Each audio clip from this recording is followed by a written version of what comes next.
Hi అండి, ఈరోజు recipe egg fried rice with carrot raita.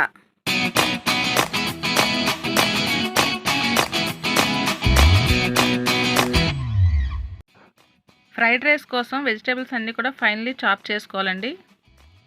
కళాయిలో 5 స్పూన్స్ ఆయిల్ వేసుకొని బాగా హీట్ చేసుకోవాలండి. ఆయిల్ బాగా హీట్ అయిన తర్వాత 1 కప్పు ఆనియన్ పీసెస్ వేసుకొని కొద్దిగా ఫ్రై చేసుకోవాలి. తర్వాత గ్రీన్ చిల్లీస్ వేసుకోవాలండి.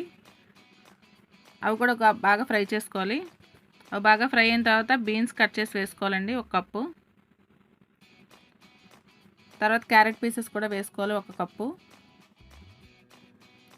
వీటన్నిటిని కొద్దిగా ఫ్రై అవనివ్వాలి. లో ఫ్లేమ్లోనే ఫ్రై చేసుకోవాలండి అన్నిటినీ. ఇవి కొద్దిగా ఫ్రై అయిన తర్వాత కట్ చేసి పెట్టుకున్న టమాటా పీసెస్ వేసుకోవాలండి. ఒక మీడియం సైజ్ టమాటాను కట్ చేసుకొని వేసుకోవాలి. అది కొద్దిగా ఫ్రై అయిన తర్వాత ఒక క్యాప్సికమ్ని చిన్న చిన్న ముక్కలుగా కట్ చేసుకొని వేసుకోవాలండి. వీటన్నిటిని కూడా లో ఫ్లేమ్లోనే ఫ్రై చేసుకోవాలి. ఇవి కొద్దిగా ఫ్రై అయిన తర్వాత 1/2 స్పూన్ గరం మసాలా వేసుకోవాలండి. 1 స్పూన్ జింజర్ గార్లిక్ పేస్ట్ కూడా వేసుకొని బాగా ఫ్రై చేసుకోవాలి. ఇవన్నీ బాగా ఫ్రై అయిన తర్వాత వీటిని ఒక పక్కకి సైడ్ చేసుకొని కావాల్సిన ఎగ్స్ వేసుకోవాలండి. ఎగ్స్ వేసుకొని మెల్లగా కలుపుకుంటూ ఫ్రై చేసుకోవాలి. ఇప్పుడు ఎగ్స్ అన్ని బాగా ఫ్రై అయిన తర్వాత అన్నిటిని బాగా కలుపుకొని బాగా ఫ్రై చేసుకోవాలండి. ఇవన్నీ బాగా ఫ్రై అయిన తర్వాత ఇందులోకి రైస్ వేసుకోవాలి. రైస్ ఉడికించేటప్పుడు రైస్లో 2 స్పూన్స్ ఆయిల్ వేసుకొని ఉడికించుకోవాలండి. వీటన్నిటిని ఒకసారి బాగా కలుపుకొని తగినంత సాల్ట్ వేసుకోవాలండి.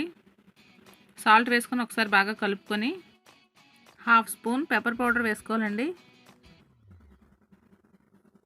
తర్వాత కసూరి మేతి, పుదీనా, కొత్తిమీర వేసుకొని వీటన్నిటిని బాగా కలుపుకున్న తర్వాత టేస్టింగ్ సాల్ట్ వేసుకోవాలండి 1/2 స్పూను. వీటన్నిటిని కూడా ఇప్పుడు హై ఫ్లేమ్లో పెట్టి బాగా ఫ్రై చేసుకోవాలి. ఒక 5 మినిట్స్ అలా ఫ్రై చేసుకుంటే సరిపోతుంది.